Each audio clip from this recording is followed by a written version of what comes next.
A major issue for gay Singaporeans is Section 377A of the Penal Code, which makes sex between men a criminal offense. It was originally introduced in the 1930s by the British colonial government. It reflected moral attitudes and social norms that prevailed back then. But over the decades, homosexuality has become better understood, scientifically and medically. In many societies, including Singapore, gay people have become more accepted for who they are instead of being shunned and stigmatized. Many countries that used to have laws against sex between men have since repealed them, and they include several Asian countries, but so far, not Singapore.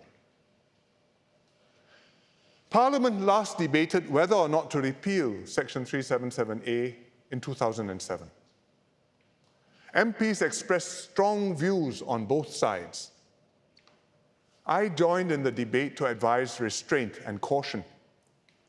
I acknowledge that what consenting adults do in private is their personal affair, and the government should not intervene. But I pointed out that not everyone was equally accepting of homosexuality. Quite a few had considerable reservations, particularly within certain religious groups, including the Muslims, the Catholics, and many Protestant denominations. The government decided then that we would leave 377A on our books, but not actively enforce it. We stopped short of repealing the law. It would have been too divisive to force the issue then.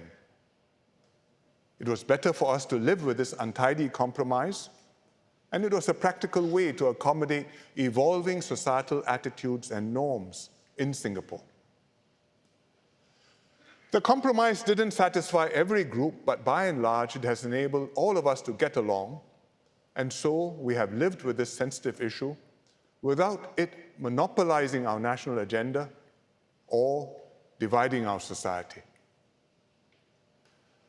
Now, 15 years later, attitudes have shifted appreciably.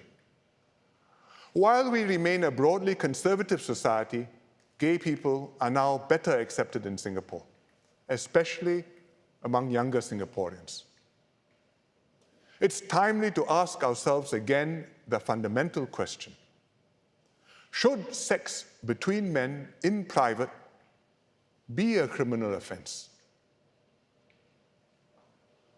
Singaporeans still have differing views on whether homosexuality is right or wrong, but most people accept that a person's sexual orientation and behavior is a private and personal matter, and that sex between men should not be a criminal offense. Even among those who want to retain Section 377A, most don't want to see it actively enforced and criminal penalties applied. From the national point of view, private sexual behavior between consenting adults does not raise any law and order issue. There's no justification to prosecute people for it, nor to make it a crime. Furthermore, we've seen several court challenges to 377A, seeking to declare the law unconstitutional. None have succeeded so far. However, following the most recent judgment in the Court of Appeal, the Minister for Law and the Attorney General have advised that in a future court challenge, there's a significant risk of Section 377A being struck down on the grounds that it breaches the equal protection provision in the Constitution. We have to take that advice seriously.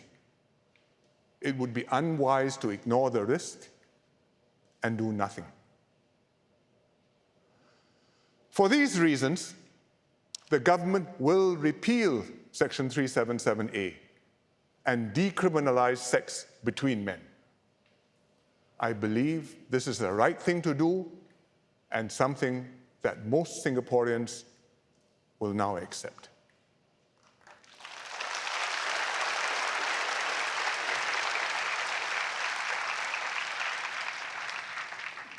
This will bring the law into line with current social mores and I hope provide some relief to gay Singaporeans.